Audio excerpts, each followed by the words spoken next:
Sa video na ito ay papakita ko sa inyo yung tamang proseso o step by step na proseso ng pagme-maintenance ng radiator. At sa video din na ito ay magpapalit tayo ng Samco hose. Papalit natin sa stock.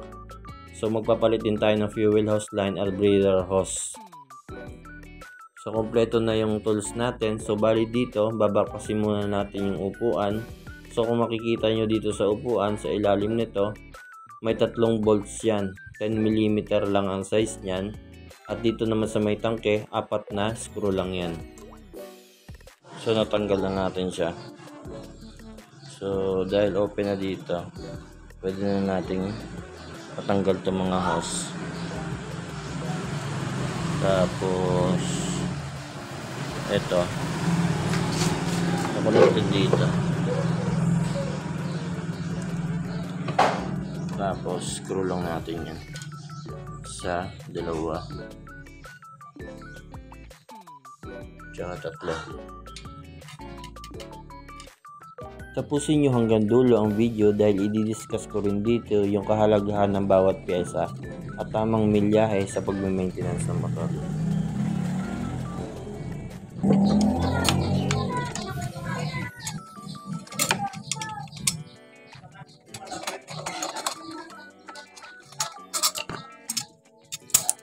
After ng radiator cover, 4 na 10mm ulit dito sa may bracket ng radiator.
May dalawang clip na connected sa radiator tank mga boss. Sundutin nyo lang yan ng screw.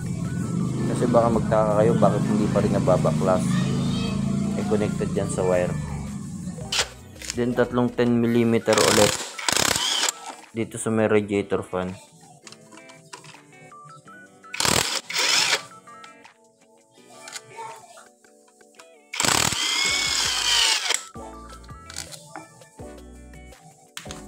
Bugahan nyo din muna ng WD-40 mga boss yung nut para hindi kayo mahirapang magbaklas.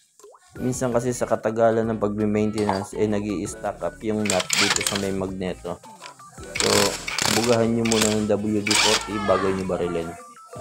Kung mapapansin nyo mga boss, hindi pa siya ganun kakalawang yung magneto natin. Dahil every 20,000 or every year ako nag-maintenance ng magneto. So whichever comes first, yun ang unahin nyo ang pag-maintenance. Sa mga magtatanong ko sa mabibili yung magneto cooler, marami sa Shopee niya mga boss, wala pang 400 pesos.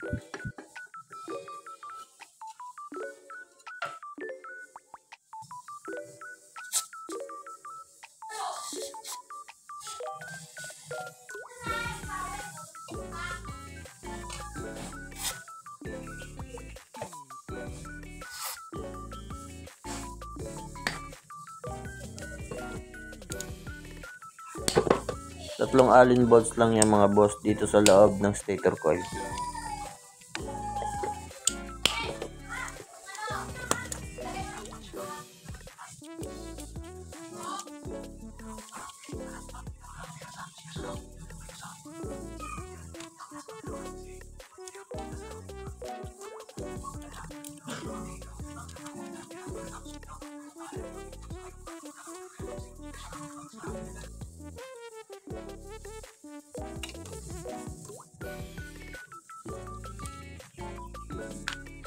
Then isang Allen ulit dito sa labas sa may bracket.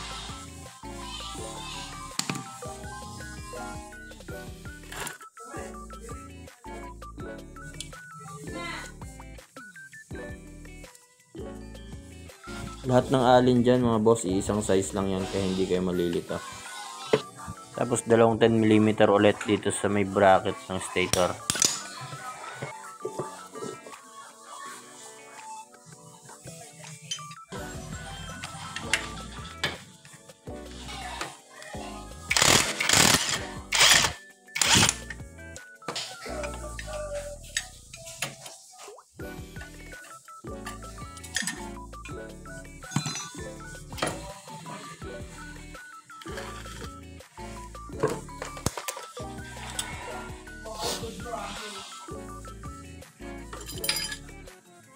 So dito kung mapapansin nyo mga boss, ito yung tinatawag natin na stator drive. So ito yung CKP sensor na tinatawag. Then sa likod niya, ito yung nasa harapan, ito yung mga stator coil.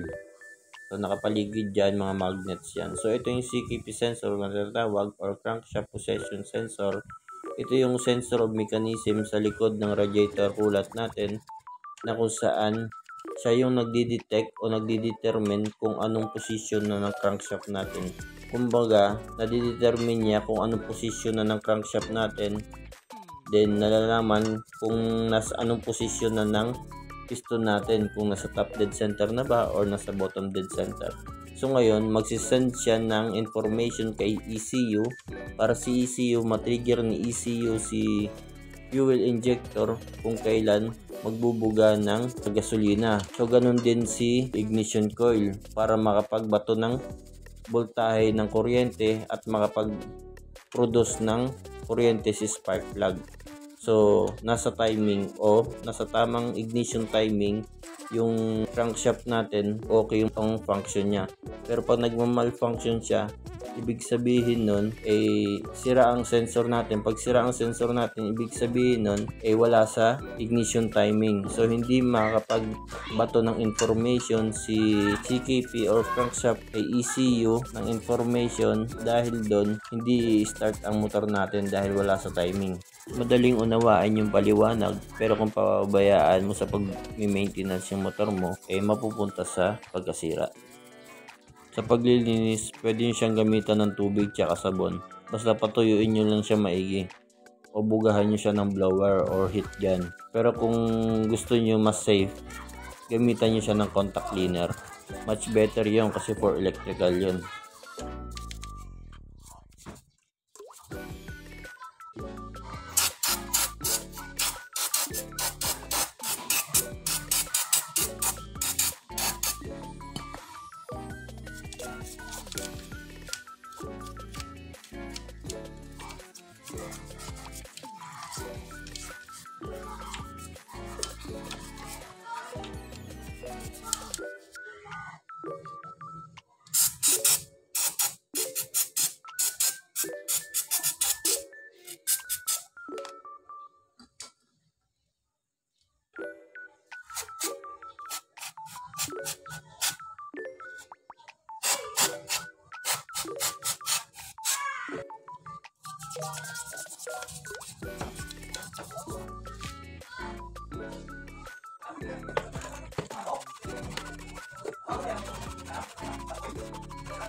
Is ganda muna habang wala pang pambili ng CNC bolts. Magic suka lang mga boss.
Unahin natin to. Sukat natin dito. Kung makita nyo, halos parehas lang sila ng haba. Tapos dito mag-a-adjust tayo kasi medyo mahaba. Ayan.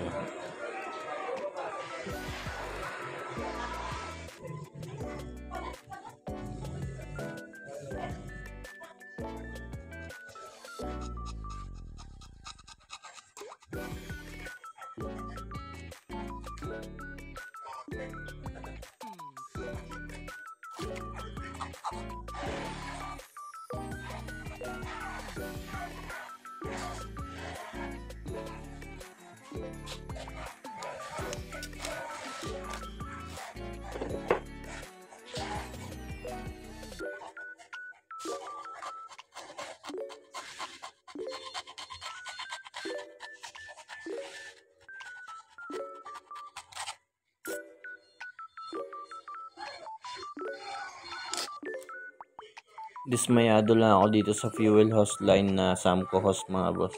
Kasi kung makikita nyo ay yung size niya. Oh. Hindi siya nag-fit dun sa paglalagyan. Pero dito sa tatlong radiator hose, goods naman siya. Saktong-sakto lang yung size.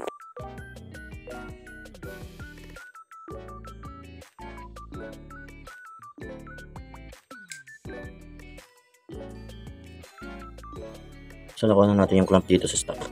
Tabi na natin to. Lagyan na natin to dito. Mas prefer ko to kaysa dito kasi ito screw. Pag screw mahirap dukutin pag nasa loob na. Ito, pa-splice ka na lang, mas mabilis. Hindi ka mahirapan sa pagdukot.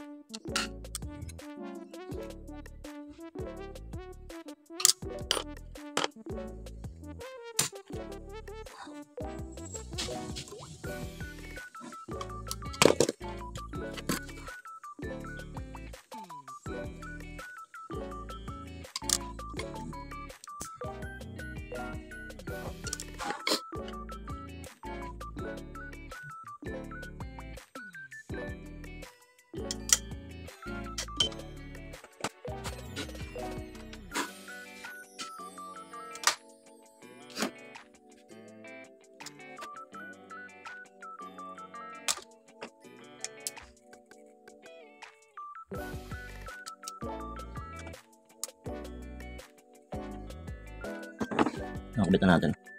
Ayan na. Siguraduhin na nakasagad siya mga boss. Ganoon din sa ilalim.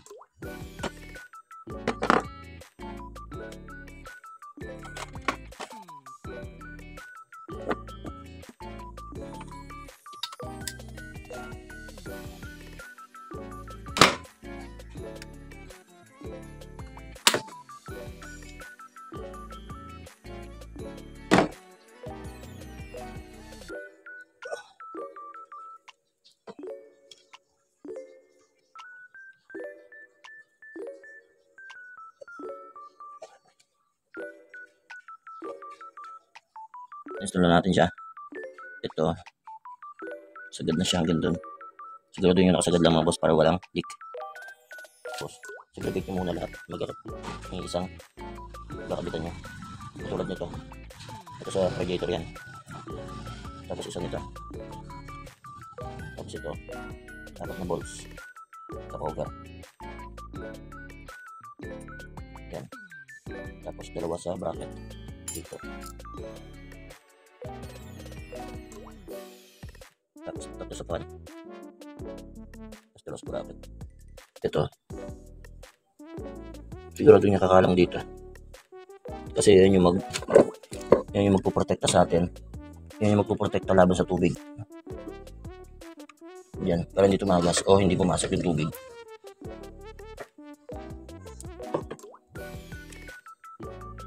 Bugaan nyo muna ng WD-40 para hindi magkalawang. Pinaklas natin ulit. Tapos dito, tatlong alin. Puro alin yan. Alin dito. Alin dito. Isang size lang.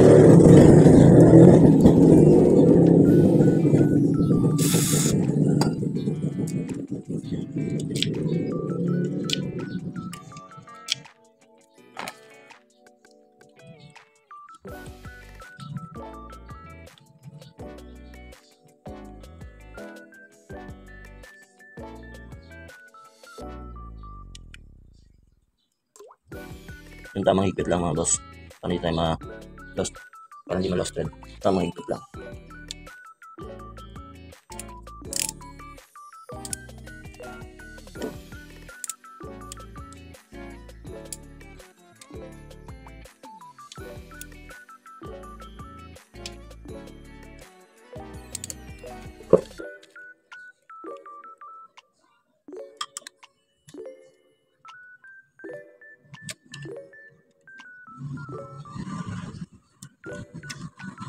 Pagkakabit ng bracket, dapat yung matulis na area dito nakaharap sa iyo mga boss.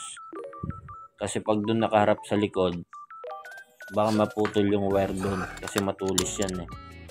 May ipit.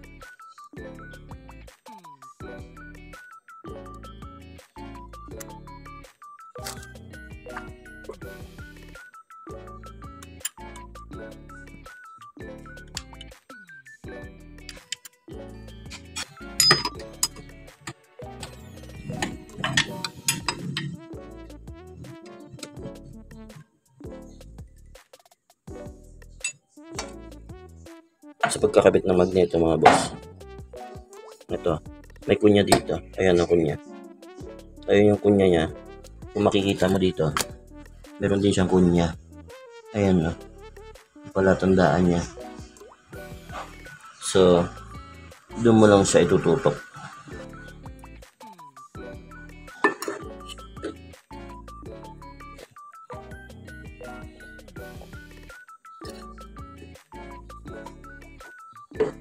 Malalaman mo naman agad pag pumasok na kasi hihigupin lang siya pa loob. Tsaka pag trinay mo siyang paikutin, sumusunod yung crankshaft. Sabay, pasok natin to.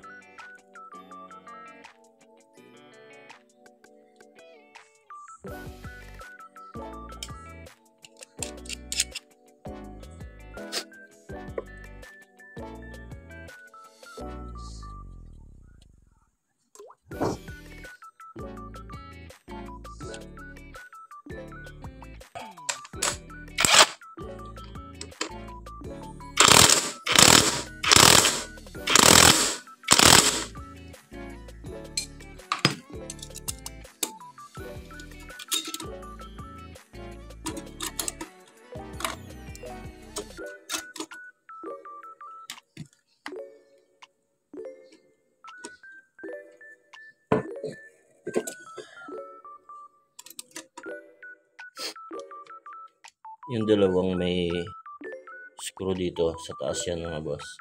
Tapos yung isang screw dito yan. Tapos dito dalawa. Ito yan sa kanan. Ganyan yan. May konting problema tayo dito. Kaya ingat-ingat kayo sa pagtutulak ng hose mga boss gamit ng plies. Sagad ito mga Kasi marupok na pala to. Nagkakalawang na sa loob eh.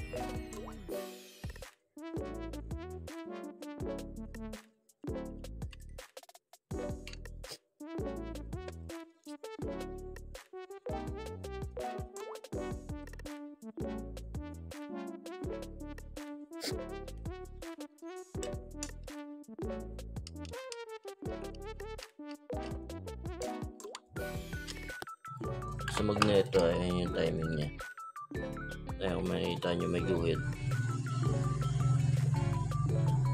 Tapos dito yung nakatutok. Ito. Pero hindi naman kayo maliligaw dyan. Kasi bolts lang naman, 3 lang naman yan. Hindi naman ipupuntahan yan.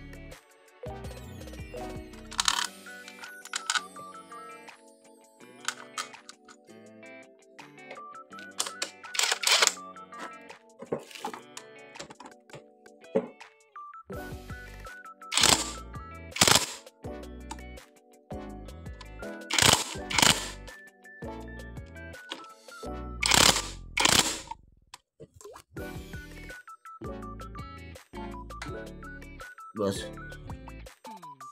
ito, itong dalawang ito, kailangan nyo ipasok dito yan. Dalawang ito, ayan na.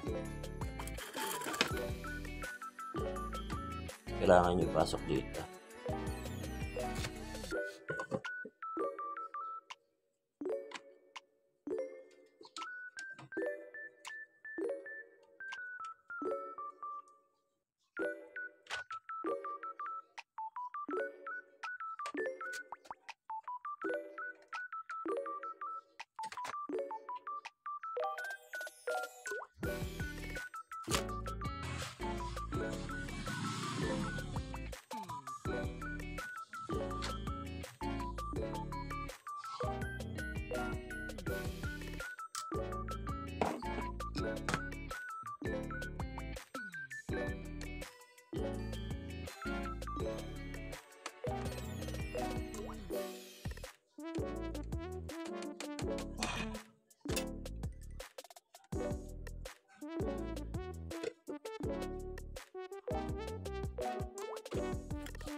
Pag na-refillan nyo na siya ng coolant mga boss, painitin nyo siya hanggang 10 to 15 minutes. Then para lumabas yung hangin sa loob. Then pag wala namang check engine or overheat, di goods na yan.